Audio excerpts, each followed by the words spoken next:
Bismillahirrahmanirrahim. Assalamualaikum warahmatullahi wabarakatuh. Alhamdulillahirabbil alamin, hamdan katsiran tayyiban mubarakan fih kama yuhibbu rabbuna wa yarda. Asyhadu an la ilaha illallah wahdahu la syarikalah wa asyhadu anna Muhammadan abduhu wa rasuluhu la nabiyya ba'dah. Allahumma salli wa sallim wa barik ala sayyidina Muhammadin kama dzakarahu dzakirun al-akhyar. Wa salli wa sallim wa barik ala sayyidina wa habibina Muhammadin makhtalafal lailu wan nahar. Wa salli wa sallim wa barik ala sayyidina wa habibina wa azimina Muhammad wa alal muhajirina wal ansar. Rabbi shrah li sadri wa yassir li amri wahlul 'uqdatan min lisani yafqahu qawli. Rabbana inna nas'aluka ilman nafi'a wa qalban khashi'a wa amalan salihan maqbula wa hayatan tayyiba. Rabbana ilaika aslamna wa bika amanna wa alaika tawakkalna wa ilaika anabna wa bika khasamna na'udzu bi'izzatika an tudillana antal hayyul ladzi la yamut wal insu wal jinnu yamutun wa ba'. Teman-teman semuanya yang dirahmati Allah Subhanahu wa taala, malam ini kita bisa duduk lagi di Markas Pemuda Hijrah. Ahlan wa sahlan bikum. Selamat datang buat semua anak muda Bandung. Mudah-mudahan Bandung ini menjadi salah satu di antara mercusuar dakwah di seluruh Indonesia. Ketika pemuda-pemudanya memberikan sebuah tren yang baik kepada anak muda di seluruh Indonesia dengan gaya dan style anak muda, nongkrong di masjid, mendengarkan sharing tentang kebesaran Allah Subhanahu wa taala. Mudah-mudahan dengan kayak gitu kita bisa memperbaiki iman kita kepada Allah, memperbaiki hubungan kita dengan Allah, yang pastinya nanti Allah akan memperbaiki hubungan kita dengan sesama manusia. Jadi kaidah dasarnya, siapa yang memperbaiki hubungannya dengan Allah, man aslaha ma bainahu wa bainallah aslahallah ma bainahu wa bainan nas. Siapa yang memperbaiki hubungannya dengan Allah, Allah perbaiki hubungannya dengan manusia. Manusia di sini termasuk keluarga, tetangga, masyarakat, bahkan dengan pemimpin dengan rakyatnya, antara satu golongan dengan golongan yang lain, satu agama dengan agama yang lain. Itu semuanya diawali dengan islah ma bainana wa bainallah, memperbaiki urusan antara kita dengan Allah Subhanahu wa taala. Jadi ketika anak muda secara tren mulai berbondong-bondong datang ke rumah Allah untuk balikan sama Allah, maka Allah Subhanahu wa taala akan memperbaiki juga urusan mereka di kantornya, di kampusnya, di sekolahnya, di gedung dewannya, di istananya, dan seterusnya dan seterusnya. Dimulai dari kita balikan dulu kepada Allah Subhanahu wa taala setelah selama ini kita mutusin Allah tanpa kita sadari. Selama ini kita cuekin Allah tanpa kita sadari. Selama ini kita anggap Allah bukan prioritas dalam hidup kita tanpa kita sadari. Sehingga dengan tren anak muda mulai datang lagi ke rumah Allah, sujud sejajar antara kepalanya dengan kakinya, dan beristighfar ngajak Allah untuk balikan dalam kebaikan-kebaikan, maka Allah itu Maha Pengampun lagi Maha Penyayang. Teman-teman semuanya, malam ini kita sharing tentang diam. Benar gak sih? Benar ya? Tentang diam. Dan saya gak mau ngebahas dari sisi fikih hukum diam, terus nanti ada juga yang bertanya tentang hukum puasa diam, puasa gak ngomong, dan seterusnya. Karena memang dakwah saya agak sedikit menghindari perdebatan fikih. Kita akan coba renungkan beberapa kisah tentang diam yang ada di dalam Al-Quran. Setidaknya ada 4 apa 5 gitu kisah tentang amazingnya diam itu di dalam Al-Quran. Yang menurut saya nih, setelah saya coba tadabbur beberapa ayat tentang kisah diam ini dalam Al-Quran, ternyata sama, poinnya tuh sama di antara semua kisah. Bahwa diam kalau kita lakukan itu tepat dan kita punya alasan yang jelas, maka diam itu akan menjadi jalan lahirnya keajaiban dalam hidup kita. Jadi jalan munculnya keajaiban dalam hidup kita. banyak orang yang berbicara untuk membela diri. Padahal kalau dia diam, Allah yang bela dia. Kita ngebela diri kadang-kadang gak ngaruh, karena pembelaan diri kita tuh dianggap subjektif. Tapi kalau Allah yang bela dia, Allah punya banyak cara dan Allah menggenggam hati manusia. Sehingga ketika misalnya kita ribut dengan seseorang, setelah kita menjelaskan duduk perkaranya, kita ngejelasin yang sebenarnya terjadi apa, udah cukup diam. Dan jangan melanjutkan perdebatan. Kenapa? Biar nanti sisanya Allah yang akan beresin. Nah ini butuh apa untuk bisa kayak gini nih? Butuh iman. Karena kalau kita imannya lemah, kita kayak agak meragukan Allah bakal ngebelain kita. Padahal kita dalam posisi yang benar, mungkin kita akan terus-terusan bela diri. Kita akan tulis panjang sampai di scroll, kita akan narasi dengan kata-kata, kita akan berdebat, kita akan kerahkan semua teman-teman yang bisa ngebelain kita akan cari semua argumen, kita akan cari semua kesalahan dia dibalikin. Semua cara ini adalah cara orang untuk membela diri dengan cara berucap. Ternyata di Al-Quran Allah pernah menceritakan kepada kita cara membela diri dengan diam. Bahkan kadang-kadang ketika kita membela diri dengan berucap, justru Allah menjauhkan dirinya dari kita. Allah pergi. Kenapa Allah pergi dari kita, berpaling dari kita? Karena saat kita membela diri dengan berucap, dengan ngomong, dengan broadcast, dengan komen, dengan bikin caption dan seterusnya, kadang-kadang di dalam kata-kata kita itu ada hal yang justru gak benar. Ada yang bohong, terpaksa gitu. Akhirnya gara-gara pengen bela diri kita jadi bohong. Gara-gara pengen bela diri kita jadi cari-cari kesalahan orang lain. Gara-gara pengen bela diri kita jadi buka aib. Gara-gara pengen bela diri kita jadi melebih-lebihkan sesuatu yang harusnya gak kayak gitu. Artinya justru karena kita berucap, karena kita ngomong malah jadi salah. Akhirnya orang gak respect, Allah lebih gak respect lagi. Sehingga malam ini kita pengen belajar tentang gimana cara menjemput keajaiban ketika kita punya masalah dengan seseorang lewat diam. Mungkin teman-teman sering mendengar hadis yang disampaikan oleh para penceramah, para ustadz.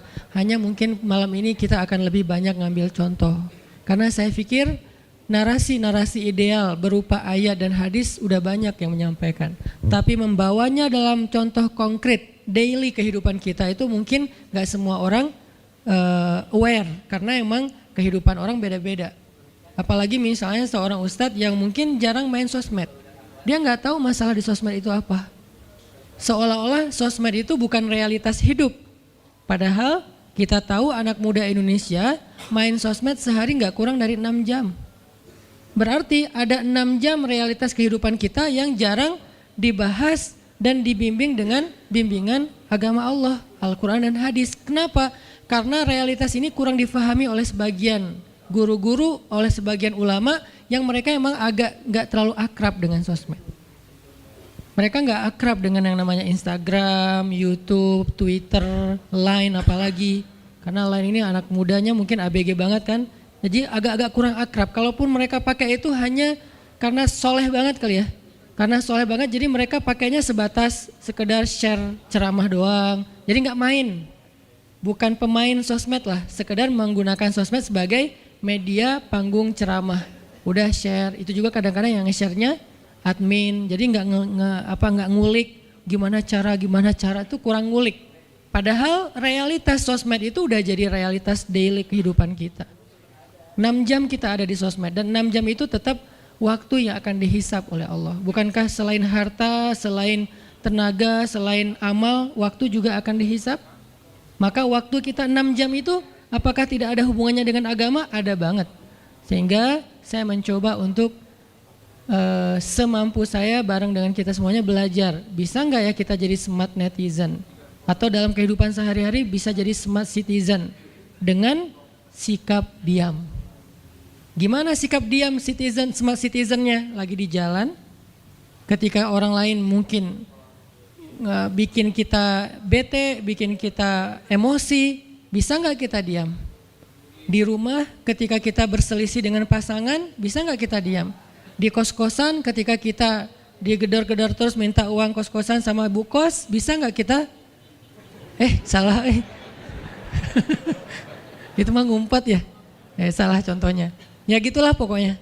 Jadi kita akan coba bahas diam ini dari angle daily kehidupan kita. Karena saya lebih suka kayak gitu biar langsung praktis bisa dipakai.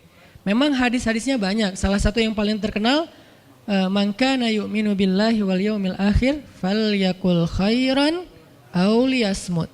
Cuman contohnya doang yang beda-beda. Narasinya sama, kontennya sama.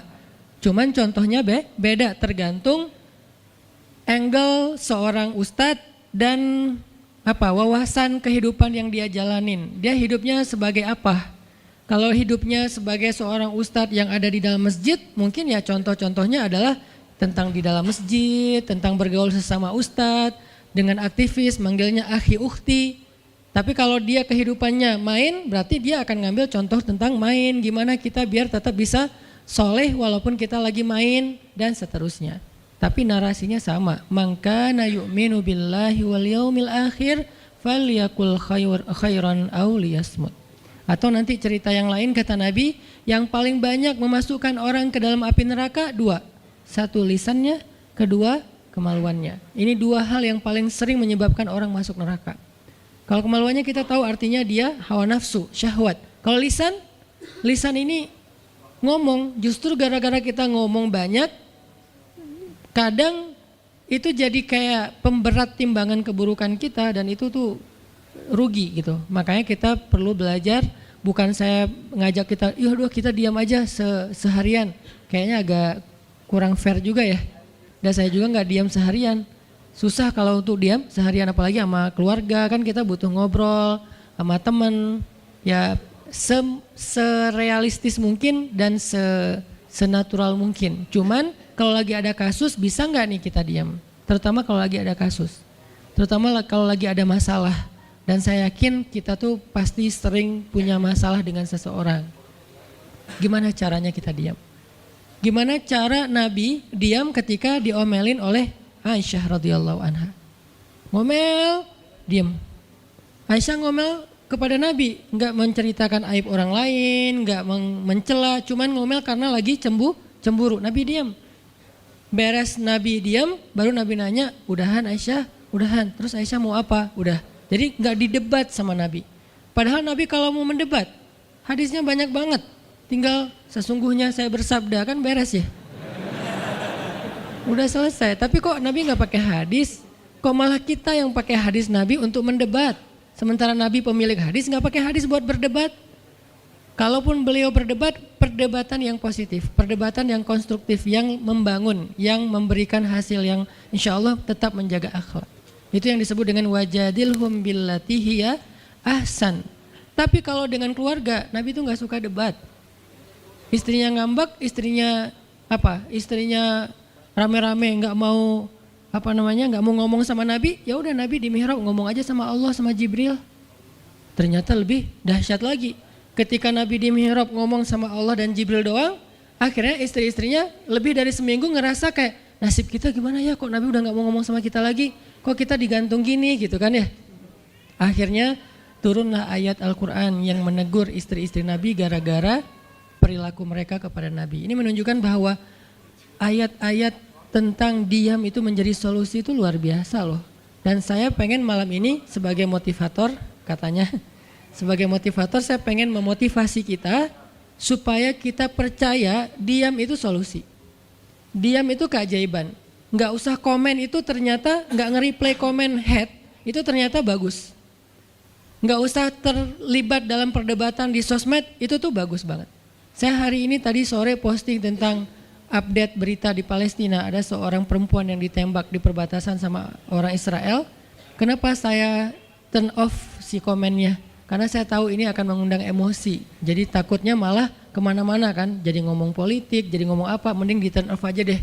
Tapi kalau yang lagi saya dibully, saya biasanya nggak nge-turn off. Yang di turn off tuh hal-hal yang sifatnya memunculkan polemik yang semakin melebar, jadi kurang produktif. Akhirnya kita offin dulu komennya. Tapi saya tetap pengen share itu biar orang update berita dari sana tuh lagi apa. Dan mudah-mudahan saya berharap itu di repost orang banyak, akhirnya jadi minimal membangun awareness masyarakat dunia bahwa Palestina itu layak untuk merdeka. Dari dulu udah layak untuk merdeka sejak mereka dijajah oleh Israel. Itu aja doang sih kampanyenya. Tapi saya nggak mau kampanyenya melebar kemana-mana sehingga di offin dulu aja komennya. Kenapa? Off komen itu kadang-kadang bagian dari diam baik. Ngapain juga kita ladenin komen yang macam-macam walaupun mungkin komennya itu ada yang kita berpihak sama dia, sepaham dengan dia, ada yang beda. Tapi tetap aja saya lihat kadang-kadang komen itu berlebihan. Sampai muncul kalimat-kalimat mencela, sampai marah-marah, sampai caps lock tanda seru kan ya.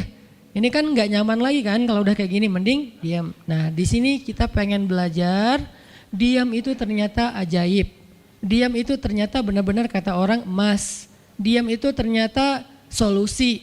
Diam itu ternyata pembelaan diri yang paling efektif. Kalau selama ini kita masih percaya membela diri yang paling efektif ngomong. Membela diri yang paling efektif itu bikin postingan. Membela diri yang paling efektif itu bikin caption yang bagus. Membela diri yang paling efektif itu komen. Membela diri yang paling efektif itu minta pembelaan dari manusia. Ternyata mungkin itu benar, tapi ada yang lebih efektif lagi. Membela diri dengan diam. Dan gimana cara membela diri dengan diam sampai mendatangkan keajaiban? Itu yang akan kita coba renungkan malam ini. Oke, yang pertama kita akan baca kisah diam di surat Maryam, surat favorit saya. Coba teman-teman buka surat Maryam, surat 19. Di dalam surat ini ada 2 adegan diam. Pertama, adegan diamnya Nabi Zakaria. Yang kedua, adegan diamnya Maryam. Surat 19, surat Maryam, ayat 10.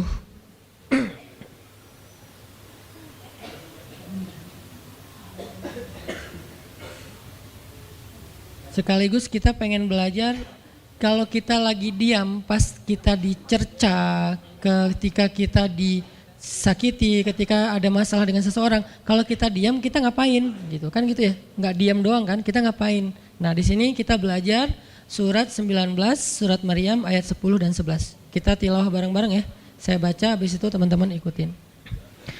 A'udzu billahi minasy syaithanir rajim. Silakan.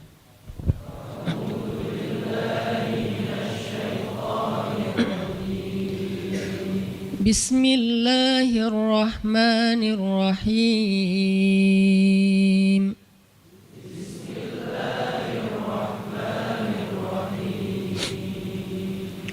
Qala rabbi ij'al li ayah.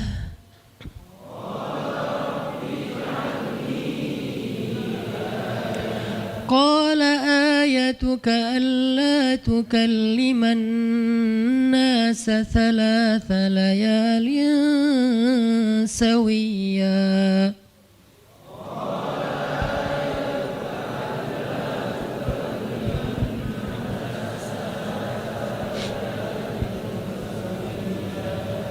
فخرج على قومه من المحراب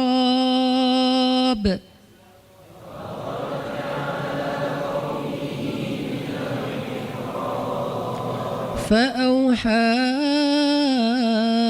إليهم أن سبحوا بكرة وعشيا.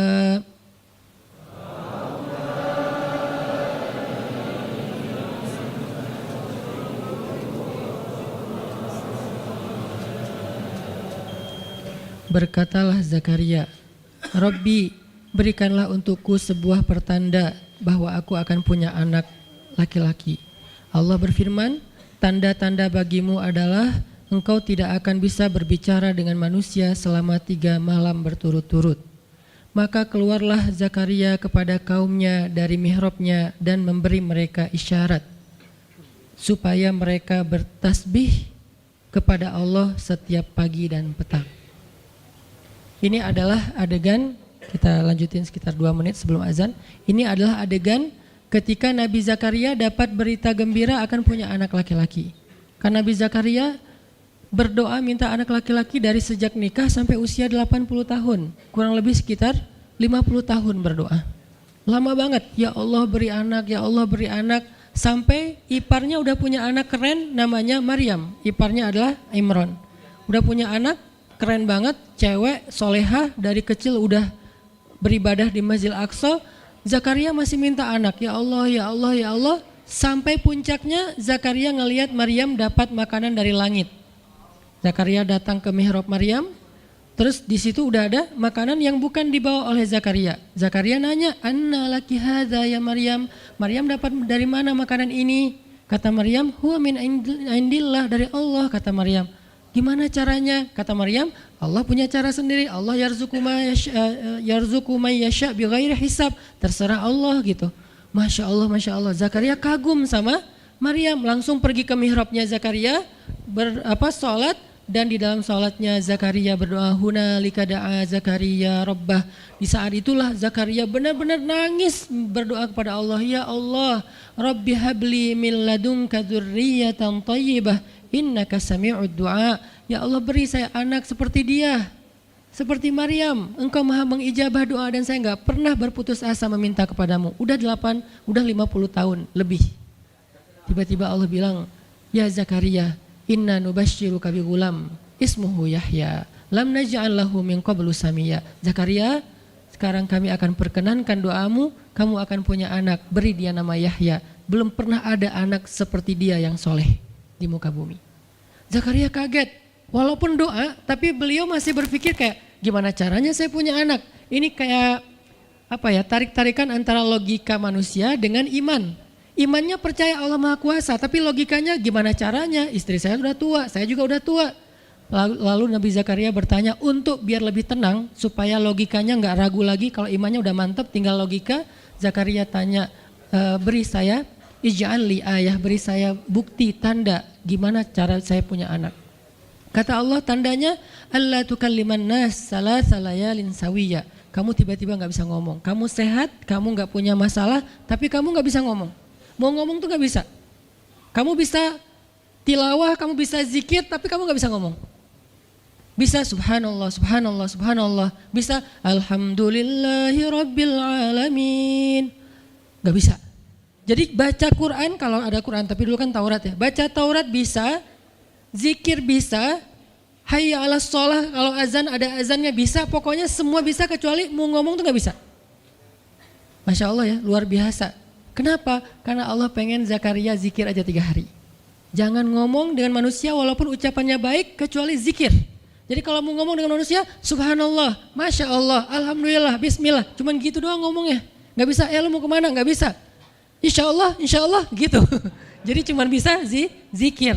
Saking Allah pengen Zakaria menghabiskan 3 hari sebelum Allah tunjukkan keajaiban hanya dengan berzikir.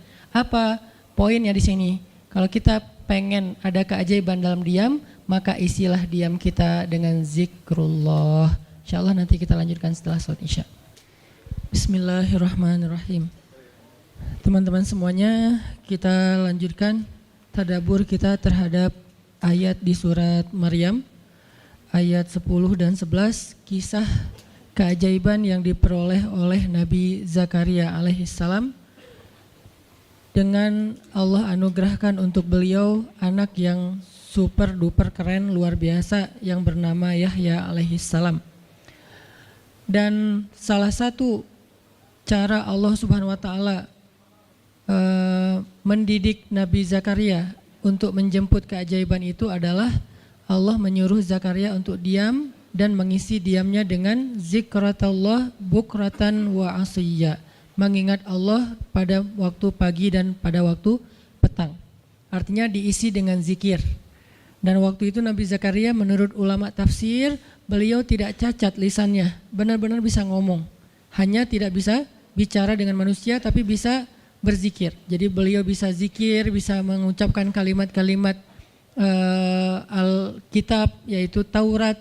Beliau bisa membaca ayat-ayat Allah, beliau bisa mengucapkan kalimat bismillah dan seterusnya, tapi nggak bisa ngomong dengan manusia. Dan itu terjadi selama 3 malam. Dan akhirnya setelah 3 malam, Nabi Zakaria tiba-tiba dapat berita gembira kalau istri beliau hamil. Ini pelajaran penting banget buat kita. Kalau ini pernah berlaku terjadi kepada Nabi Zakaria, keajaiban dengan cara kayak gini, maka ini juga akan terjadi kepada kita.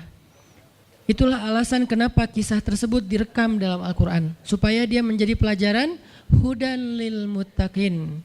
Itu kenapa Allah katakan Al-Quran hudan lil muttaqin, petunjuk bagi orang yang bertakwa, orang yang pengen memperbaiki diri, orang yang pengen dapat solusi. Muttaqin, orang yang pengen wa may yattaqillaha yaj'al lahu makhraja, dapat jalan keluar. Wa yarzuqhu min haitsu la yahtasib, dikasih rezeki yang enggak terduga-duga. Wa may yattaqillaha yaj'al lahu min amrihi yusra, diberikan kemudahan. Wa may yattaqillaha yaj'al lahu yukaffir anhu sayyi'atih, dihapuskan semua dosa. Wa yu'zim lahu ajra, dikasih reward yang berlipat-lipat. Maka siapa yang pengen dapetin keajaiban-keajaiban orang bertakwa itu, maka jadikanlah Al-Quran sebagai petunjuknya, hudan lil muttaqin. Nah, gimana cara kita jadiin Al-Quran sebagai petunjuk? Jawabannya juga ada di ayat yang sama, la raiba fih, jangan ragukan ayat-ayat Al-Quran, termasuk kisah-kisah yang ada di dalamnya. Sehingga kalau kita benar-benar percaya kisah Nabi Zakaria mendapatkan keajaiban dengan cara diam dan zikir, maka kita coba terapin itu dalam masalah hidup kita, insya Allah kita juga akan mendapatkan keajaiban dan kejutan seperti yang didapatin oleh Nabi Zakaria. Itu pesan poin yang ada di dalam ayat 10 dan 11 surat Maryam. Sehingga buat sebagian orang yang mungkin ngerasa selama ini sering disakiti, sering dicuekin, sering didebat, sering diapain, jangan terlalu diladenin.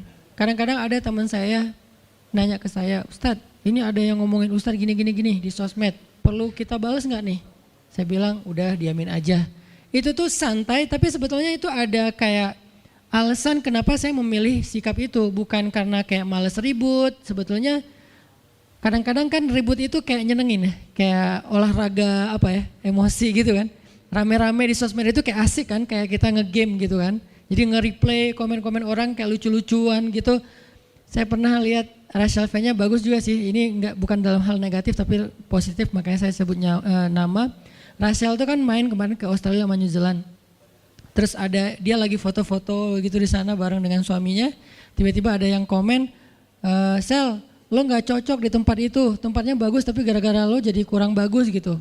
Terus dia jawab, ya gue nggak cocok tapi dompet gue cocok, kata dia. Kadang-kadang perlu digituin juga sih ya, biar paham. Karena kata Ustaz Abdul Somad, sombong kepada orang yang sombong adalah sedekah. Tapi itu mah pilihan. Rasal memilih sikap santuy. Tapi dengan dia guyonin, kalau saya memilih sikap diam aja deh. Karena saya takut kalau saya ngomong malah jadi panjang debatnya, dan saya merasa nggak mampu untuk selalu membela diri dengan argumen. Karena membela diri dengan argumen kadang-kadang ya kalau bahasa Ustadz Umar Mita, orang yang mencintaimu tidak butuh alasan, orang yang membencimu tidak akan menerima alasan. Jadi kayak ya udahlah, diamin aja. Ternyata dengan kita diam muncul aja keajaiban, banyak keajaiban.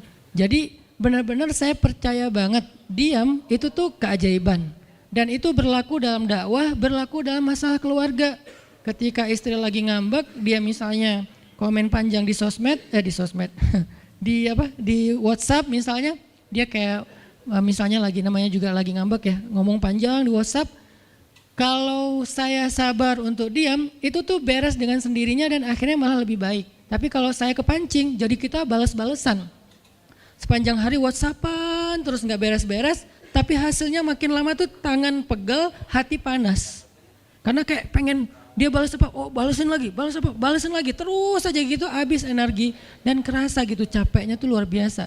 Tiba-tiba muka jadi lebih tua gitu kan ya, tiba-tiba berkerut semua, terus warna kulit makin doff gitu. Ini gara-gara efek stres kali ya. Jadi intinya adalah jangan diladenin, diamin aja setelah kita klarifikasi fitnah. Kalau itu berbentuk fitnah, tetap kita butuh tabayun, klarifikasi biar tidak menyebar fitnah. Tapi beres klarifikasi nggak usah diperpanjang. Berapa kali mungkin teman-teman ngelihat, mungkin saya pernah nggak ada apa-apanya sih dibandingkan Ustadz Felix. Kalau beliau lebih pro lah dalam masalah kayak gini. Kalau saya beberapa kali dibully di sosmed, pernah nggak saya ladenin? Hampir nggak pernah. Cuman klarifikasi maksudnya, udah beres, diamin aja, diamin. Sepahit apapun, sepanas apapun kalimatnya, yang kadang-kadang Ustadz nggak baca. Penasaran soalnya. Kalau kita diam karena nggak baca mungkin nggak ada challenge-nya kan. Ini baca komennya semua sampai ribuan itu satu-satu dibaca tuh. Oh gini ya, bisa gini ya orang ngomong teh. Terus aja dibacain satu-satu. Capek cari air putih, minum lagi, baca lagi gitu. Terus sampai beres dibaca itu. Mungkin 2 hari lah baru khatam. Saking banyaknya komen. Tapi mencoba lagi belajar, bukan udah jago enggak, sama sekali enggak. Mencoba lagi belajar, bisa enggak setelah udah panas banget, gergetan banget beberapa udah bisa banget tuh dibalesin, di replay.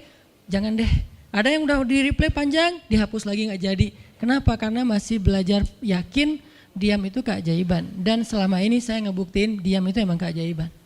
Kenapa? Karena Allah pernah mengisahkan kisah Zakaria dan kisah-kisah yang lain bagaimana mereka dapetin keajaiban dengan cara diam. Ini yang kita coba pengen rubah sedikit persepsi kita. Enggak selalu bela diri dengan ngomong. Kadang kita bela diri itu dengan diam. Enggak selalu kita dapetin keajaiban itu dengan hanya mengandalkan manusia. Tapi justru kita dapetin keajaiban saat kita mengandalkan Allah Subhanahu wa taala. Itu tuh dahsyat. Yang kedua, sekarang setelah Nabi Zakaria dapat keajaiban anak yang soleh banget, sampai Allah kisahkan di ayat 13 gimana solehnya dia, 14, 15 dan seterusnya. Sekarang kita baca kisah kedua, yaitu kisah Sayyidah Maryam, yaitu ada di ayat 26. Petikannya ada di, cuplikannya ada di ayat 26. Kalau kisah Maryam mah dimulai dari ayat 16 ya. Tapi yang masalah diam itu ada di ayat 26, 27, 28 dan 29. Bismillahirrahmanirrahim. Silahkan.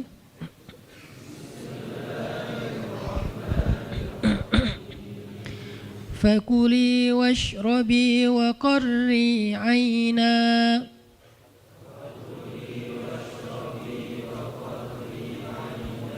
fa imma tarayinna minal bashari ahadan fakuli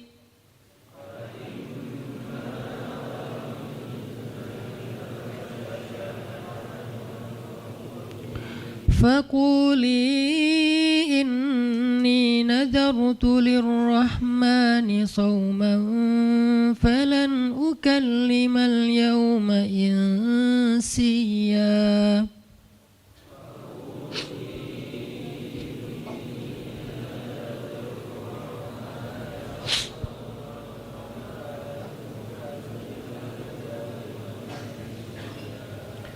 فأتت به قومها تحمله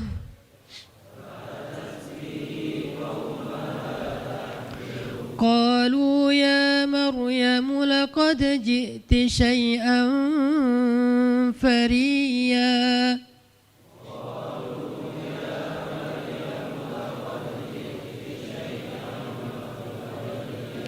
يا أخت هارون ما كان أبوك امرأ سوء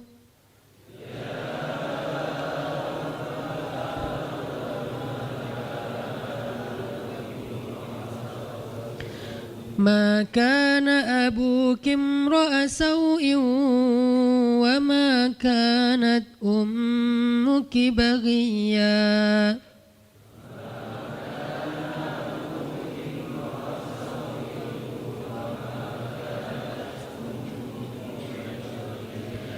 فأشارت إليه قالوا كيف نكلم من كان في المهد صبيا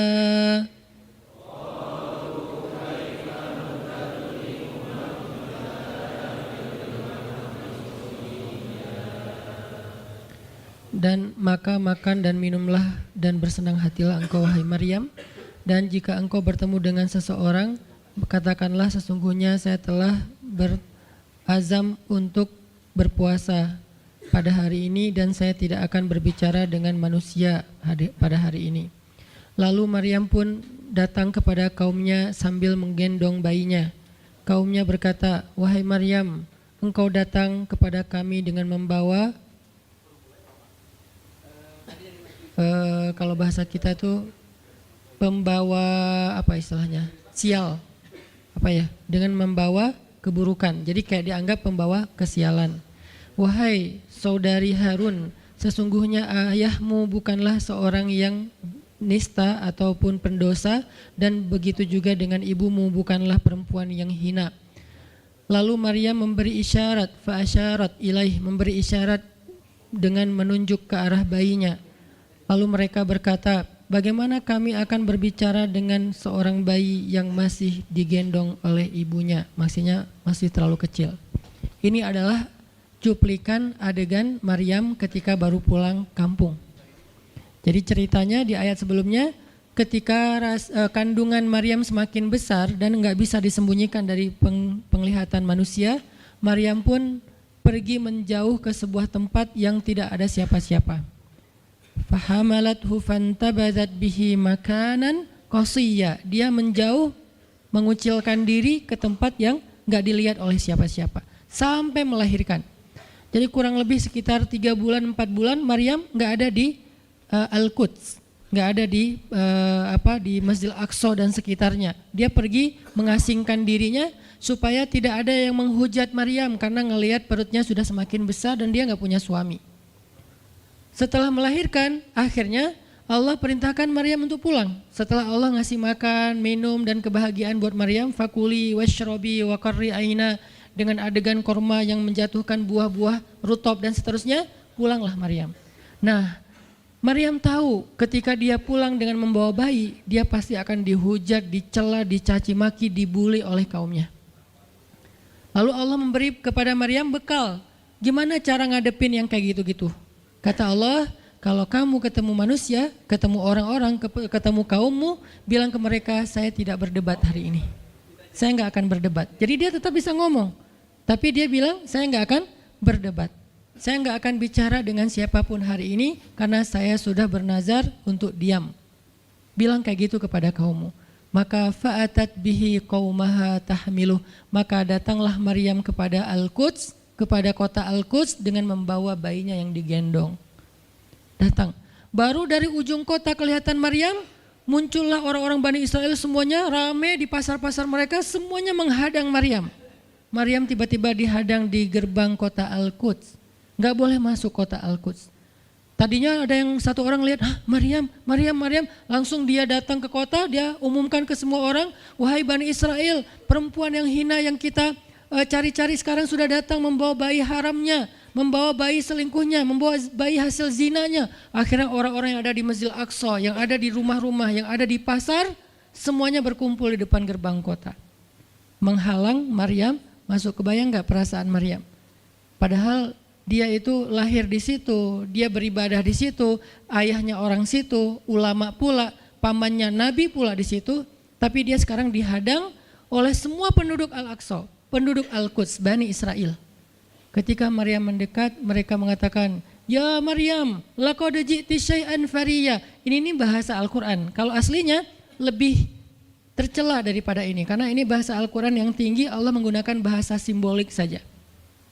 Yang terjadi, mereka mencela Maryam. Mereka bilang, Maryam kamu pembawa sial, Maryam kamu perempuan hina, Maryam kamu tukang zina, Maryam kamu selingkuh, Maryam kamu ternyata pelakor, segala macam.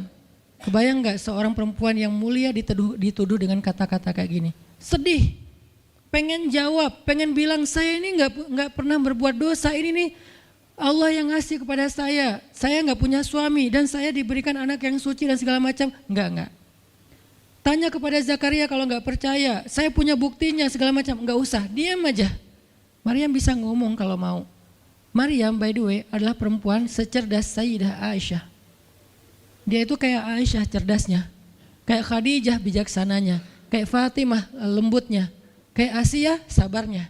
Maryam itu istimewa. Sampai sebagian ulama mengatakan Maryam satu-satunya nabi dari perempuan.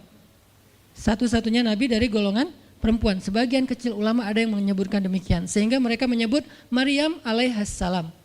Saking Maryam ini keren banget, istimewa banget. Tapi jumhur ulama sejarah mengatakan Maryam bukan nabi, tapi dia perempuan solehah, orang soleh, bahkan satu dari 4 perempuan sempurna di muka bumi dan tidak ada yang kelima. Cuman ada 4. Kamula minar rijali katsir, kata Nabi. Laki-laki yang sempurna itu banyak, yaitu para rasul dan para nabi.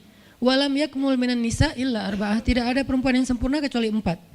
Asiyah istri Fir'aun, kemudian Maryam anaknya Imran, kemudian Khadijah istri Rasulullah, dan Fatimah bintu Rasulullah. Artinya Maryam ini istimewa banget. Dia kalau mau argumen, dalilnya lebih banyak daripada para rabi-rabi Yahudi yang ada di situ. Karena ketika Maryam dulu berkhidmat di Masjid Aqsa, Maryam itu nggak belajar seperti yang lain-lain. Karena kan dulu orang Bani Israel itu paling anti sama cewek ya. Buat mereka perempuan itu kasta kedua. Seolah-olah perempuan itu nggak punya hak yang sama dengan laki-laki. Laki-laki punya hak belajar di Masjid Aqsa, perempuan nggak boleh. Ini kesenjangan gender di masa Bani Israel dulu. Jadi kalau ada yang mau nuduh Islam sebagai tidak memperhatikan masalah gender, dia harusnya baca sejarah. Justru Islam, Al-Quran, Taurat, Injil mengangkat perempuan untuk setara dengan laki-laki. Awalnya perempuan itu hina di masyarakat Bani Israel, dianggap pembawa sial. Sampai masyarakat jahiliyah sebelum Islam datang, apa yang terjadi dengan bayi perempuan?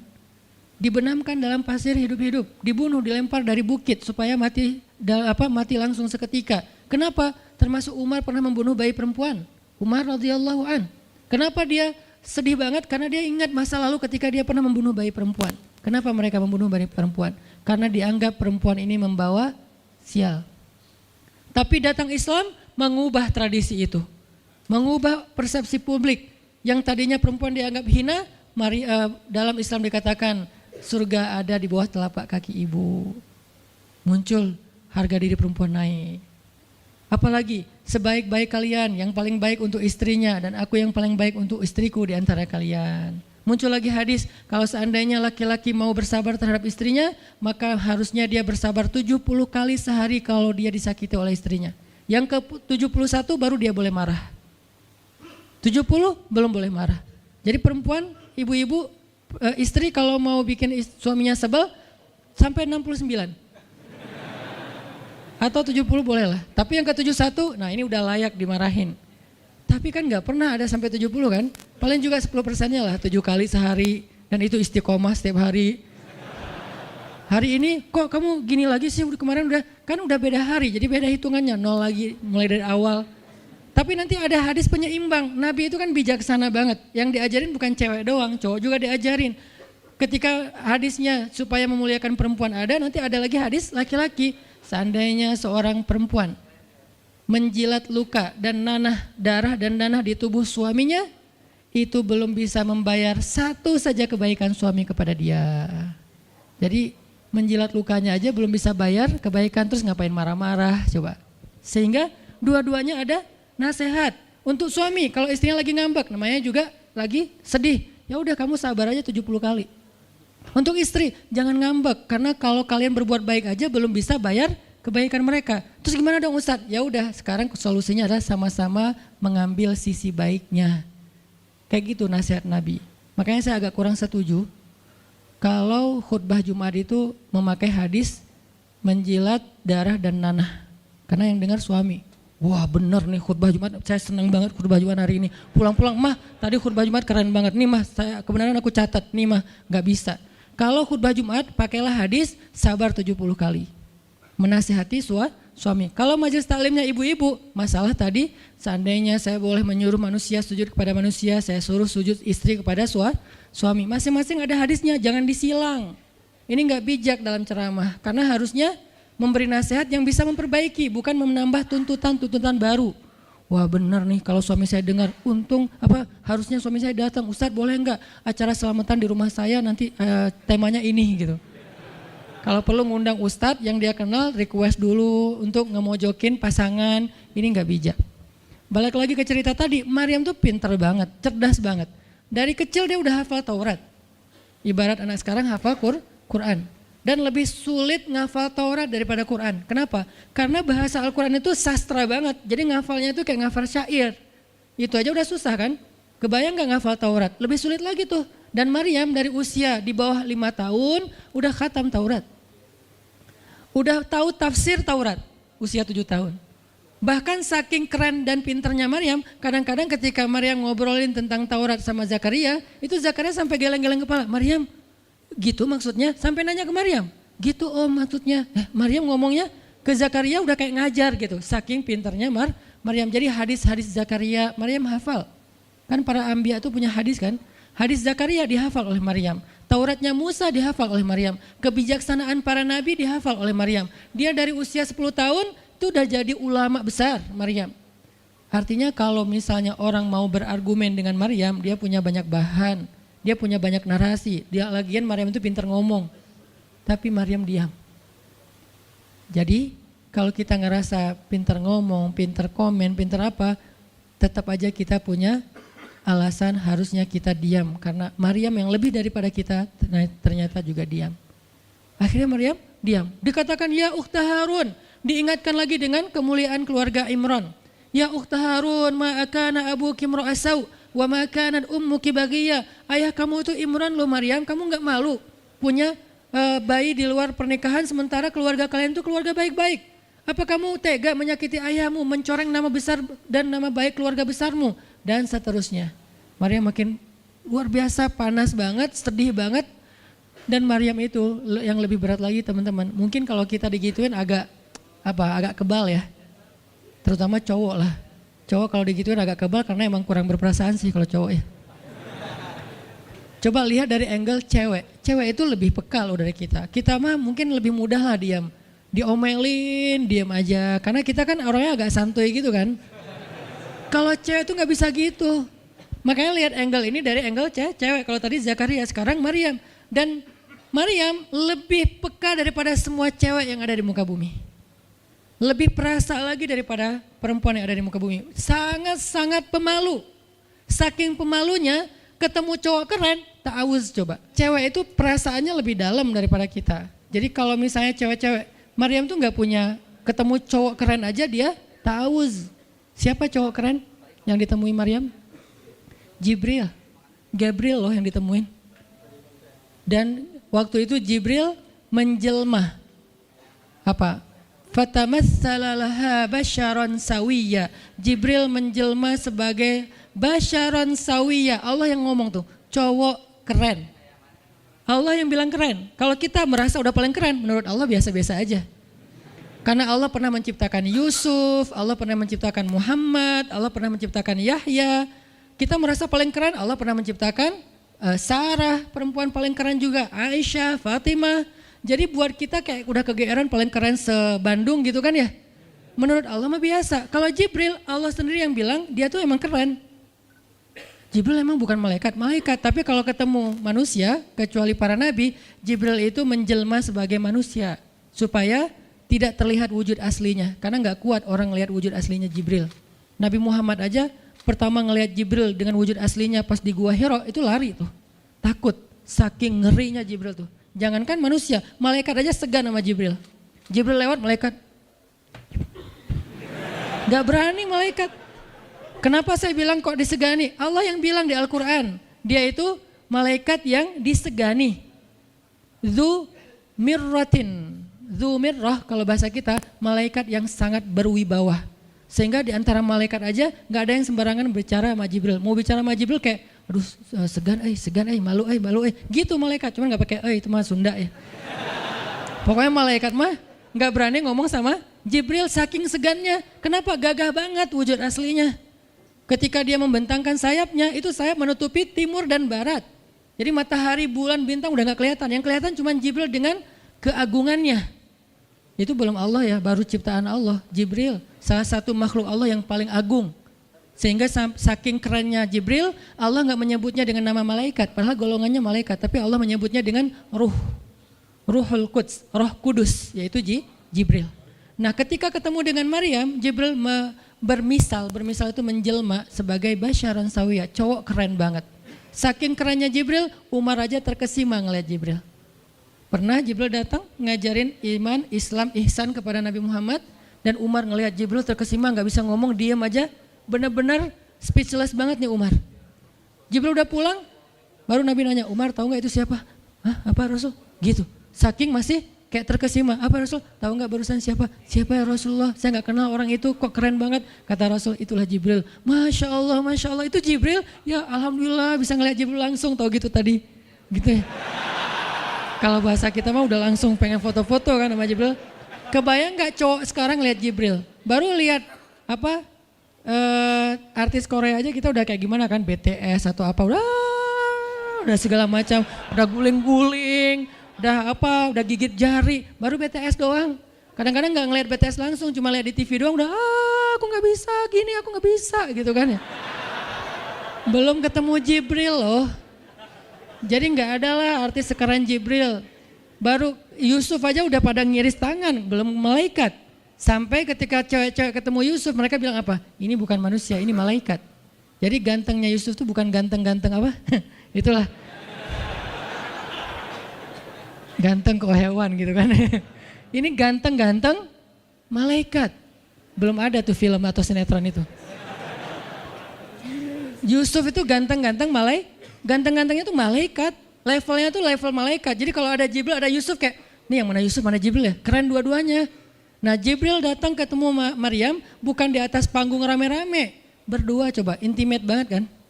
Kalau di atas panggung teriak-teriak gak keren lah, biasa aja. Ini tuh berdua, private banget.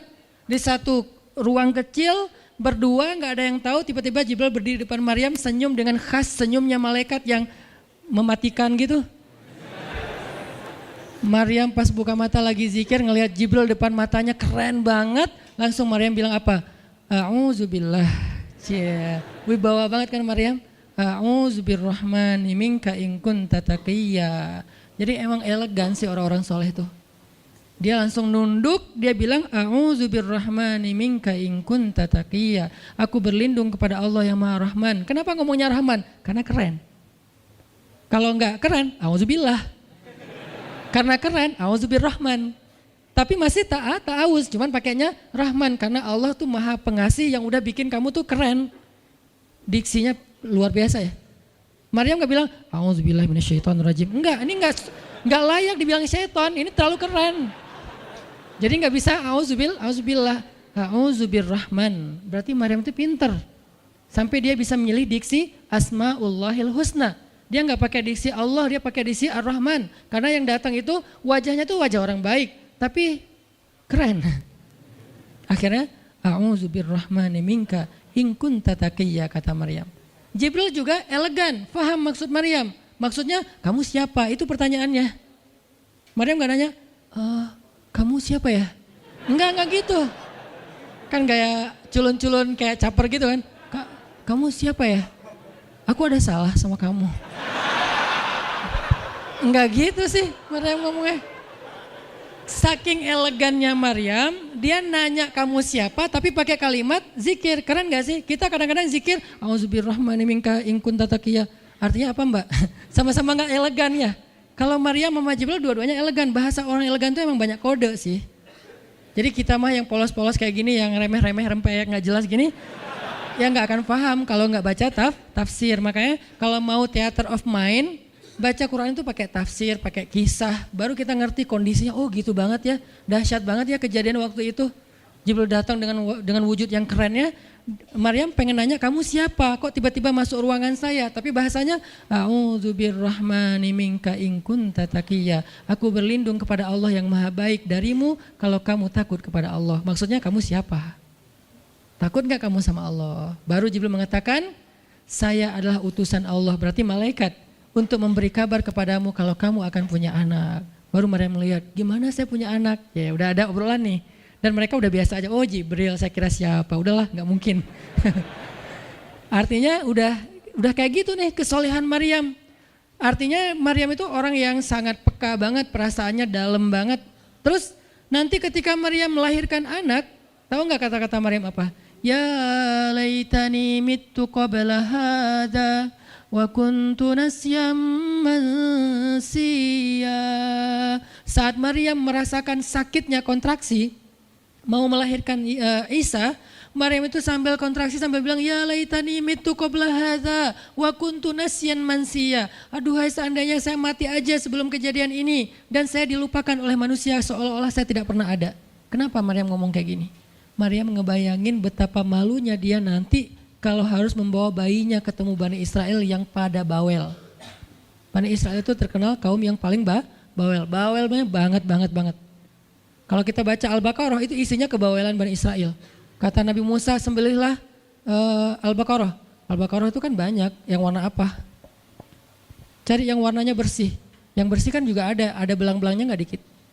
Terus yang beratnya berapa kilo, yang dari mana, dari Bali atau NTB atau dari mana? Bawel banget. Udahlah cari aja seekor sapi, sembelih beres. Tapi nanya lagi, bertele-tele. Itulah Bani Israel. Dan Maryam tahu banget karakter kaumnya.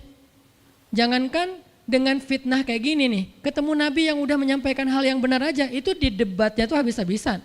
Apalagi dengan kondisi Maryam. Makanya Maryam takut banget, dia nggak kuat menanggung malu. Kalau kita mungkin masih kuat lah nanggung malu, kadang-kadang malah malu-maluin gitu kan. Kalau Maryam nggak kuat nanggung malu, berarti orang yang seperti ini harusnya kan berat banget untuk diam kan, nggak akan kuat diam, harusnya dia ngomong gitu, dia belain diri. Tapi Maryam itu sisi lainnya adalah perempuan yang mukminah, siddiqah, sangat yakin sama Allah. Allah suruh diam, ya udah diam. Gimana pun dihujat, diam. Kata Allah diam. Ya Allah mereka bilang saya itu berzina, diam. Ya Allah bilang ini anak haram, ini anak saya nih, anak yang mulia. Anak yang satu-satunya ketika lahir nggak disentuh setan di antara manusia loh. Satu-satunya manusia ketika lahir nggak disentuh setan. Nabi Muhammad setannya malah diislamkan. Beda, kerannya itu beda. Kalau Isa nggak disentuh setan. Kalau Nabi Muhammad setannya malah masuk Islam. Masing-masing punya keistimewaan lah. Tapi satu-satunya manusia yang lahir nggak disentuh setan cuman Isa. Kita semuanya pernah disentuh. Lahir langsung. Apa sih lo datang-datang ke dunia nggak nambah-nambahin kerjaan gua gitu kan. Kita nih orang biasa, jadi pas lahir tuh udah ada langsung setan bisik-bisik, yuwas bisufi sudurin nas, makanya disuruh azan kan, karena kenapa? Biar nggak dibisikin sama setan. Dan kalau bisa suara azan kita harus lebih lembut daripada suara setan, karena setan juga kayak nge-tricky gitu. Saya ibu kamu, anak bayi dinina bobokan sama setan, hiduplah iblis gitu-gitu kan. Jadi kayak di dokter nama setan, iblis itu keren, iblis itu soleh, iblis itu baik. Tapi pakai bahasa nasyid. Lagunya tuh kayak akustik gitu, lembut banget gitu kan. Makanya suara muazin kalau azanin anaknya yang lembut. Jangan azan Allah Akbar, asyhadu alla ilaha illallah. Dia malas ke masjid nanti kalau udah dewasa. Kenapa? Gue malas banget dengan suara ini nih. Salahnya siapa coba? Salah ayahnya. Belajar azan di Al-Latif sama Muzammil sama Teras Tahfiz biar azannya tuh kayak Allahu Akbar. Bayinya senyum-senyum. Ntar gue bisa lebih dari itu. Canda. Intinya adalah Maryam itu pemalu banget. Jadi dia bisa banget untuk ngebales, tapi dia diam. Sampai akhirnya fa'asyarat ilaih, dia memberi isyarat. Arti memberi isyarat, dia nunjuk ke arah Isa alaihissalam yang masih digendong, kalau kalian mau ngomong aja sama bayinya. Allah yang nyuruh kayak gitu. Makin kayak marah dan makin menjadi-jadi orang Bani Israel ketika Maryam memberi isyarat nunjuk ke arah Isa. Mereka bilang, ya Maryam kamu udah gila apa? Sekarang kamu nyuruh kami bicara dengan bayi yang masih dalam gendongan ibunya. Benar, Maryam tuh ternyata udah stres gila. Dia gara-gara ditinggal sama selingkuhannya sekarang dia jadi orang gila. Wah luar biasa tuduhan kepada Maryam. Maryam diam aja sedih, nahan air mata. Tapi bukan emotikon yang menggenang air mata di sini ya. Nahan aja air mata sampai kemudian Allah datangkan keajaiban. Jadikan bayinya bicara. Qala Isa bicara. Panjang lagi omongannya Isa. Ibuku ini baik, ibuku begini-begini, saya itu hamba Allah, saya itu anak yang suci, saya itu begini-begini, sampai beres baru mereka pada pulang karena mereka merasa terbantahkan semua tuduhan palsu mereka kepada Maryam. Masuklah Maryam, disambut mulia oleh beberapa orang. Maryam itu perempuan mulia, Allah mendatangkan dia sebagai keberkahan. Tadi dituduh pembawa sial, sekarang disebut pembawa berkah. Mulailah Maryam terkenal. Isa dididik, kemana Isa pergi, anak-anak kecil segengnya Isa pengen jadi temannya Isa. Gue temannya Isa lo, gue temannya Isa lo. Gak lama kemudian Isa jadi temannya Yahya. Ketika dia udah bisa main sama Yahya, main berdua sama Yahya. Kemana-mana berdua. Yahya, Isa. Tapi usianya agak jauh berbeda. Ketika Yahya udah masuk SD, Isa barulah lahir. Jadi kayak agak sekitar 7 sampai 10 tahun lah kurang lebih mereka jarak usianya. Tapi pas Isa udah remaja, mereka udah nyambung ngobrol. Nah, kelebihan masing-masing, kalau Yahya ini penghafal kitab Taurat, datang Isa, Yahya menghafal kitab Injil. Yahya Nabi, Isa Rasul, satu level di atas Nabi. Kalau Nabi mengikuti ajaran Rasul sebelumnya, kalau Rasul membawa ajaran baru. Jadi sebelum Isa lahir, Yahya mengikuti ajaran Musa dengan kitab Tauratnya. Setelah Isa lahir, Yahya mengikuti ajaran Isa dengan kitab Injilnya. Jadi bisa dibilang Nabi yang mengikuti dua ajaran Rasul, Yahya alaihissalam. Dia menghafal dua kitab suci sekaligus, Taurat dan Injil. Perempuan, Maryam radhiyallahu anha, dia menghafal kitab Taurat dan Injil dari anaknya sendiri. Inilah kisah Maryam yang mendapatkan keajaiban dengan cara diam. Terakhir, kisah Nabi Muhammad SAW ketika beliau bahasa lebih tepatnya, dalam tanda petik ya, biar nggak bisa disalahin, kayak didiemin lah sama istri-istri beliau, gara-gara istri-istrinya ngambek. Di dalam surat At-Tahrim, surat 66, coba kita buka, surat 66. Ini juga kalau teman-teman baca kisah surat ini tuh luar biasa ya. Kita kayak baca novel atau kayak nonton film, keren banget. Saya memang senang banget dengan sirah Nabi dan para anbiya, dan terutama kalau sirah ini berbentuk storytelling, bukan data sejarah ya, karena membaca data sejarah itu emang agak-agak liar sih. Tapi kalau storytelling kan kita adegan ya, wah seru ya, itu lebih keren daripada Disney, Marvel, Endgame, atau apalah. Lebih seru baca sirah kalau kita paham. Surat 66 ayat 4. Ayat 5. Ayat 5. Itu tuh ceritanya, saya langsung ke ceritanya aja. Ceritanya kan waktu itu Nabi itu punya kebiasaan kalau habis asar sampai maghrib, Nabi ngapain pertanyaannya? Apa sih yang dilakuin Nabi antara asar dengan maghrib? Ternyata kebiasaan Nabi di hari Jumat di hari-hari biasa antara asar dengan maghrib itu adalah keliling ke rumah-rumah istrinya. Antara asar dengan maghrib itu waktu family time lah, keliling antara rumah-rumah istrinya. Kalau nggak habis dalam satu hari, besok dilanjutin. Nah hari itu Nabi datang ke rumah Maria yang dari Mesir itu, istri beliau yang dari Mesir, Maria Kiptiyah. Dan lama di rumah Maria, nggak pindah-pindah gitu. Sementara Hafsah sama Aisyah udah nungguin Nabi di rumahnya Aisyah berdua, karena emang Hafsah sama Aisyah ini kan ngegeng banget ya berdua ya, kayak soulmate banget lah, walaupun sama-sama istri Nabi, tapi mereka kayak fair berdua tuh nggak ada masalah. Kalau yang dengan yang lain mereka cemburu. Nungguin di rumah Aisyah, Hafsah, Nabi di rumah siapa sih sekarang? Kata Hafsah, di rumah Maria. Kok lama banget sih di rumah Maria, dikasih makan apa sih? Gak tahu tuh, dari tadi kita tungguin gak datang-datang, kan sesama cewek nih ngobrol. Lama gak datang-datang, menjelang maghrib Nabi baru datang. Aisyah udah agak bete nih, lama banget sih giliran di Maria aja datang lama, di rumah saya lama gak datang-datang. Begitu Nabi datang, tuh Nabi datang. Dia aja Aisyah sama Hafsah. Assalamualaikum. Waalaikumsalam. Kayak ngambek gitu kan. Kata Nabi, Aisyah kenapa? Hafsah kalian kenapa?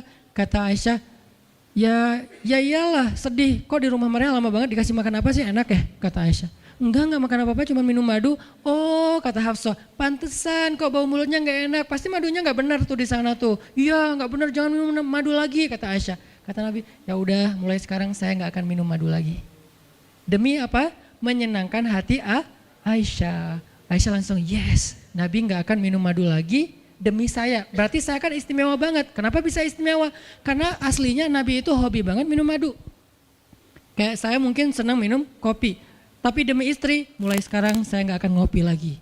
Kan istri saya ngerasa, wah demi aku tuh dia gak mau ngopi lagi, kan keren kan? Akhirnya Aisyah ngomong ke istri-istri yang lain, kalian tahu gak? Kata Aisyah, kayak ngomong di grup gitu kan? Tapi grupnya bukan grup WhatsApp, grup mereka gitu. Kalian tahu gak? Nabi sekarang gak akan minum madu lagi loh. Kenapa? Karena aku. Wah keren ya Aisyah, istimewa banget ya, sampai Nabi rela gak minum madu, padahal madu itu baik, Nabi senang juga demi Aisyah, ya demi aku gitu. Akhirnya Aisyah bahagia. Allah gak ridho. Begitu Nabi ngomong kayak gitu, Allah turunkan ayat pertama surat At-Tahrim, ya ayuhan Nabi. Jibril langsung turun, ya Rasulullah ada pesan. Ada pesan tuh dari Allah. Kata Rasulullah, pesan apa Jibril? Nih, ya ayuhan Nabi, lima tuharrimu ma ahallallahu lak tabtaghi mardhata azwajik. Kenapa engkau mengharamkan apa yang Allah sudah halalkan bagimu? Hanya pengen menyenangkan hati istrimu, wahai Rasul? Astagfirullah, salah ngomong saya. Mengharamkan ya Allah halalkan. Astagfirullah ya Allah, mulai sekarang saya akan minum madu lagi. Astagfirullah, maafin saya ya Allah. Jibril balik ke Allah, kasih tahu Nabi akan minum madu lagi. Nabi ngomong ke istri-istri yang kumpulin semuanya, kecuali Aisyah. Semuanya dikumpulin. Ada Hafsah di situ. Wah istri-istriku, maaf ya aku salah ngomong kemarin depan Aisyah. Sekarang aku akan meralat, mulai sekarang aku akan minum madu lagi di rumah-rumah kalian. Jadi kalau sore aku lagi datang, siapkanlah madu seperti biasanya. Terus istri-istri Nabi ngerasa, Masya Allah Nabi sekarang minum madu lagi demi kita, gitu kan ya. Kan antara mereka kan saling pengen nunjukin siapa yang paling istimewa kan. Demi kita sekarang Nabi udah minum madu lagi, Nabi sampai meralat kata-katanya. Akhirnya ternyata kalimat itu sama Hafsah disampaikan ke Aisyah. Kalau bahasa sosmed kita di capture, di forward. Kan bahaya banget kan? Disampaikan ke Aisyah. Aisyah tuh lihat Nabi sekarang minum madu lagi loh. Demi siapa coba? Demi kami. Aisyah, innalillah, jadi Nabi gini. Cuman Aisyah gak sampai ngomong kayak kita. Dasarnya cowok di mana aja sama gitu. Itu mah kata-kata cewek sekarang ya. Kalau Aisyah kan elegan kan gak ngomong gitu. Akhirnya pas Nabi datang Aisyah diam. Aisyah diam, kata Nabi, Aisyah kenapa? Aisyah kenapa? Oh jadi gitu, di belakang ternyata sekarang minum madu lagi. Hah? Nabi langsung datangin sama Jibril. Rasulullah tahu gak kenapa mereka rame-rame sekarang? Siapa yang ngasih tahu nih ke Aisyah? Jibril ternyata jadi penengah, makanya jangan macam-macam deh sama Nabi. Ada Jibril, ada Allah kan, susah gitu membuat rahasia. Tahu nggak Rasulullah kenapa Aisyah ngambek? Kenapa wahai Jibril? Gara-gara Hafsah ngebocorin rahasia Nabi kepada Aisyah. Oh ini kerjaan Hafsah, kata Nabi. Oke, Hafsah. Panggil nih Hafsah. Dipanggil Hafsah, kata Nabi, Hafsah, kamu udah membocorkan rahasia saya. Ini menurut sebagian tafsir. Memang ada banyak tafsir sih. Salah satu tafsirnya kayak gitu. Hafsah, kamu udah membocorkan rahasia aku. Dan sekarang istri-istri pada ngambek. Istri yang lain juga ikut ngambek sekarang gara-gara Nabi kayak sekali minum madu, sekali nggak minum madu. Yang lain pada diam semuanya. Datang ke rumah Ummu Salamah. Assalamualaikum, Ummu Salamah, waalaikumsalam. Tadi kayaknya aku belum selesai jemuran, dah langsung pergi jemuran. Gak mau ngomong sama Nabi. Maria, assalamualaikum, waalaikumsalam. Kayaknya tadi aku lagi sibuk nyetrika deh. Jadi gak ada yang mau ngomong sama Nabi. Diam semuanya. Nabi kan jadi sedih kan. Gara-gara siapa coba? Gara-gara Hafsah. Akhirnya Nabi bilang, Hafsah, aku kecewa banget dengan sikap kamu. Kamu gak jaga rahasia aku. Sekarang aku antar kamu pulangnya ke rumah Umar. Bahasa lainnya diceraikan. Hafsah dicerain sama Nabi. Kerennya Hafsah pas digituin, dia cuma nangis. Dia gak bilang, ya Rasulullah, Rasul tega nyerain saya, terus saya gimana? Gitu. Enggak. Rasulullah cuma masalah madu doang, cuma masalah capture dan saya forward doang kayak gitu langsung diceraikan. Tega banget sih Rasulullah. Rasulullah gak punya hati apa? Enggak. Hafsah tuh diam. Ini nih keajaiban diam yang lain ya. Diceraikan sama Nabi. Innalillah, astagfirullahaladzim. Hafsah yuk kita pulang ke rumah Umar. Iya ya Rasulullah, pulang aja. Baik banget nih Hafsah, soleha banget.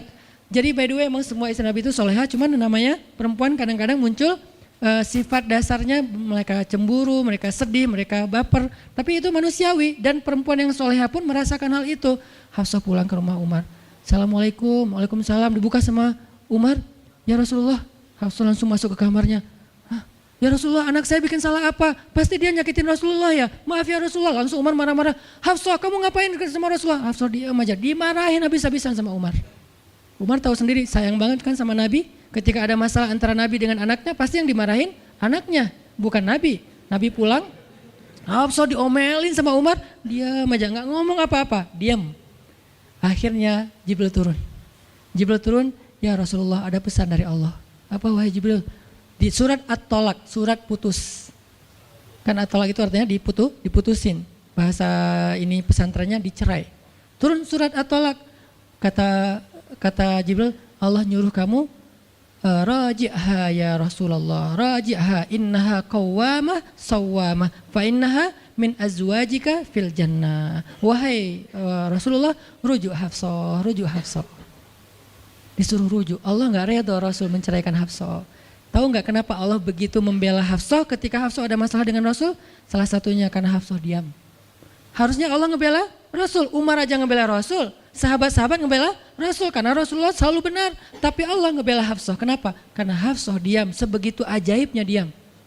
Sampai ketika ada seorang perempuan bermasalah dengan kekasih Allah, Allah malah membela perempuan ini, bukan kekasihnya.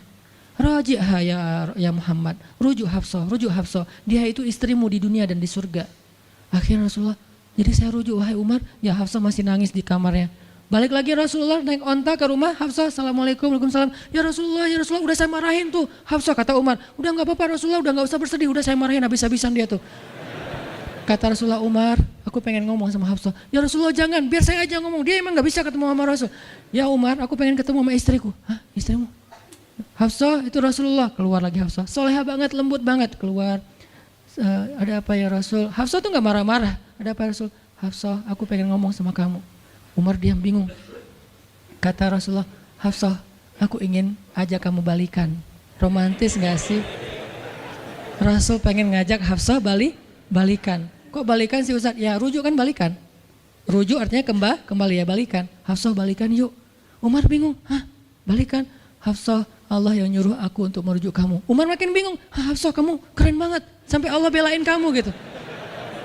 Kata Nabi, Hafsah, Allah turunkan ayat khusus tentang kamu di surat ini. Umar makin bingung, sampai turun ayat, Masya Allah, anakku ini subhanallah, Masya Allah gitu kan ya.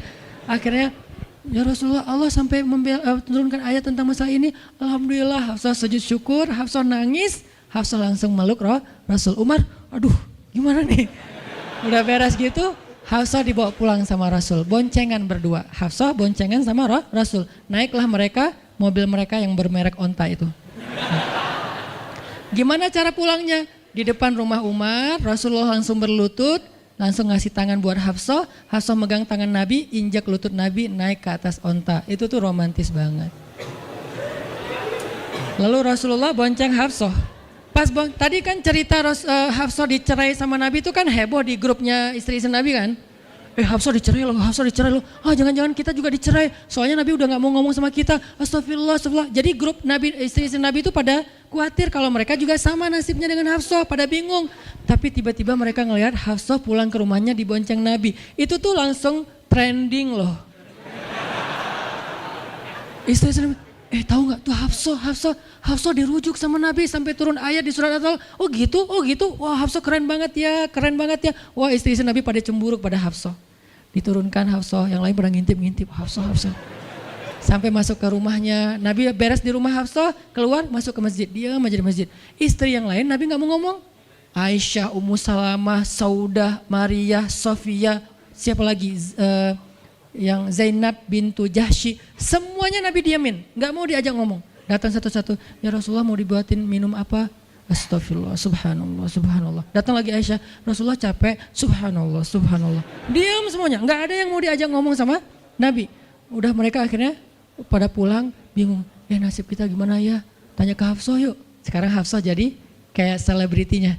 Hafsah, pada datang ke rumah Hafsah. Hafsah bantuin kita dong. Sampai Aisyah aja yang tadinya kayak bisa dibilang kayak pemimpin istri-istri Nabi kan. Aisyah paling cerdas, paling disayang sama Nabi. Sekarang Aisyah diam-diam ngomong, Hafsah bantuin dong, kita nih lagi digantung sama Nabi. Kata Hafsah sekarang kan kayak lagi di atas angin gitu. Kalian sih nyakitin Rasul, cie. Hafsah tuh kayak wah lagi masa-masanya Hafsah gitu kan. Hafsah gimana dong? Ya udah ngomong aja langsung sendiri. Rasulullah nggak mau ngomong sama kita. Ya udah coba minta tolong ke ayah kamu Aisyah, kan ayah kamu dekat sama Rasulullah. Akhirnya ngundang Abu Bakar. Ya Abu Bakar, baca deh tafsir dari ayat-ayat ini. Abu Bakar datang, ayah tolongin kami dong. Kenapa? Kami itu dianggurin sama Nabi, didiamin, digantung udah seminggu lebih. Jangan-jangan kami juga dicerai kayak Hafsah. Kalau Hafsah dicerai tapi udah dirujuk, kami gimana nasibnya? Akhirnya ya udah biar aku yang ngomong sama Rasul. Datanglah Abu Bakar ke masjid. Rasul lagi zikir. Ya Rasulullah, itu istri-istrimu ngutus saya. Subhanallah. Ya Rasulullah, Masya Allah. Ya Rasulullah, la ilaha illallah. Abu Bakar aja Rasul gak mau ngomong sama dia. Padahal Abu Bakar itu udah paling akrab sama Nabi. Abu Bakar diam, gak bisa diajak ngomong nih. Abu Bakar balik lagi ke rumah istri-istri Nabi. Kata istri Nabi, gimana Abu Bakar? Astagfirullah, innalillah, gimana kalau Abu Bakar aja nggak bisa, gimana yang lain? Terus akhirnya datang lagi ke Hafsah, Hafsah bantuin dong, kita udah nggak jelas nasibnya nih. Kata Hafsah, ya udah aku minta tolong ayahku ya. Hafsah masih kayak nggak mau langsung ke dia gitu. Ya udah aku minta tolong ayahku ya, panggillah Umar. Ayah bantuin mereka dong, nasib mereka sekarang lagi terkatung-katung gitu. Umar marah, kalian sih. Nah, tadi kan yang diomelin Hafsah kan, sekarang diomelin semua istri Nabi diomelin sama Umar. Dan salah satu kalimat omelannya Umar, itu tuh kerennya Umar sampai di-repost sama Allah. Coba. Ada nggak manusia yang kata-katanya di-repost Allah? Nggak ada, cuman Umar. 2 kali kata-kata Umar di-repost oleh Allah. Arti di-repost apa? Ditayang ulang di Al-Quran. Kan repost itu berarti tayang ulang kan? Di-capture, langsung di-copy, paste, langsung ditayangin. Itu tuh kata-kata cuman Umar yang pernah digituin sama Allah. Kata-kata Umar apa? Ayat ke-5. Kata Umar, kalau kalian nggak minta maaf sama Nabi, Allah bisa aja mentalak kalian, menceraikan kalian dari Nabi, lalu menggantikan untuk Nabi istri yang lebih solehah, lebih hafizah, lebih bertaubat, lebih baik, lebih cantik, lebih perawan daripada kalian. Itu tuh kata Umar yang ada di ayat ke-5. Jadi bisa dibilang ayat ke-5 adalah ayat repostnya kata-kata Umar, saking kerennya Umar. Sampai Nabi pernah bilang kalau ada Nabi setelah aku, Umar lah orangnya, cuman gak ada Nabi setelah aku. Jadi kalau ada orang yang benci sama Umar, saya heran, dia baca sirah apa? Karena Umar itu keren banget, Abu Bakar itu keren banget. Kalau kita baca sirah mereka dahsyat tuh. Dan kalau ada yang bilang Umar sama Ali itu gak akur, aneh juga. Karena Ali memberi nama anaknya, yang pertama Abu Bakar, yang kedua Umar, yang ketiga Utsman. Ketika ditanya sama Umar, ya Abul Hasan kamu memberi nama mereka dengan nama-nama kami, kenapa? Kata Ali, aku berharap mereka jadi orang soleh seperti kalian. Terus gimana caranya Ali ngasih nama Umar sementara dia benci sama Umar? Gak mungkin dia benci, masa ngasih nama orang yang dibenci kan? Dek namanya siapa? Namrud. Kok Namrud sih? Kan ayah saya benci banget sama Namrud. Datang lagi, dek namanya siapa? Iblis. Kok iblis sih gitu kan ya? Gak mungkin lah. Ngasih nama anak pasti karena sayang. Kayak saya ngasih nama Aisyah, Maryam, Mutia, Yahya, Ertugrul itu karena emang saya ngefans dan ngidolain banget dengan nama-nama ini. Yahya, Ayyash, 3 tokoh di situ. Nabi Yahya, Ayyash sahabat Nabi, dan Yahya Ayyash mujahid Palestina. Jadi 3 tokoh sekaligus. Nabi Yahya saya ngidolain banget supaya Yahya jadi anak kecil yang seperti Nabi Yahya menghafal Quran. Kedua, Ayyash itu sahabat Nabi Muhammad. Kemudian yang ketiga, Yahya Ayyash sekaligus itu nama mujahid Palestina yang paling pintar ngerakit banyak senjata-senjata untuk ngelawan Israel. Dan dia dibunuh sama Israel, saking Israel benci sama Yahya Ayyash.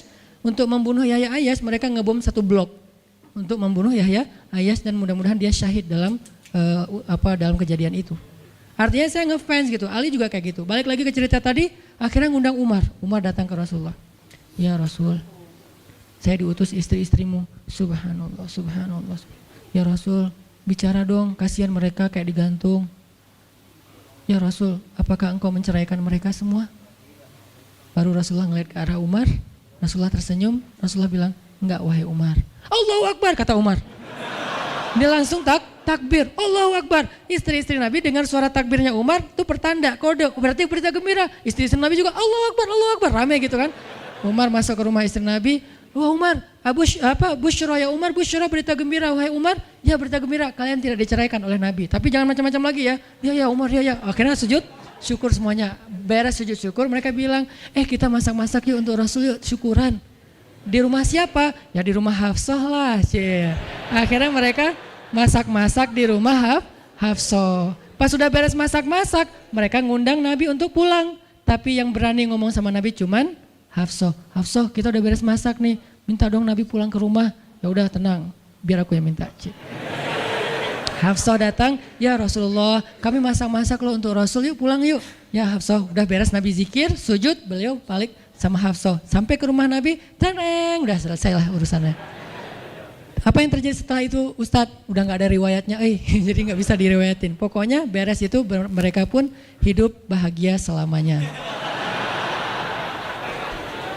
Apa pelajarannya di sini? 2 orang di sini dapat keajaiban lewat diam. 1 Hafsah, Allah suruh rujuk gara-gara dia diam. Kedua Nabi, diam aja sambil zikir sampai akhirnya Allah beri pelajaran yang berharga. Istri-istri yang tadinya ngambek serentak semuanya insaf bahasa kita, sadar dan mereka minta maaf kepada Rasulullah. Jadi kalau istri lagi ngambek, lagi ngomel, diam. Isilah diam kita dengan zikir. Tapi zikirnya bukan auzubillah minasyaitonirrajim, auzubillah. Jangan, dia bukan setan. Dia hanya lagi ngambek. Subhanallah, masya Allah, alhamdulillah lah. Yang paling efek itu la haula wala quwata illa billah. Itu ngefek banget. Mudah-mudahan ini bisa menjadi penyemangat, motivasi untuk kita semuanya. Betapa kata as-samt, as-sukut, diam aja dalam Islam itu adalah kebaikan yang luar biasa dahsyat. Mudah-mudahan itu bisa jadi behavior, perilaku kita sehari-hari, perilaku kita di sosial media, perilaku kita di jalan, di rumah, dimanapun. Sehingga orang yang sudah hijrah, udah ngaji, mukmin harusnya bisa menjadikan diam sebagai bentuk pembelaan diri kalau dia ada masalah. Barakallahu fiikum. Subhanakallahumma wa bihamdika asyhadu an la ilaha illa anta astaghfiruka wa atubu ilaik. Assalamualaikum warahmatullahi wabarakatuh.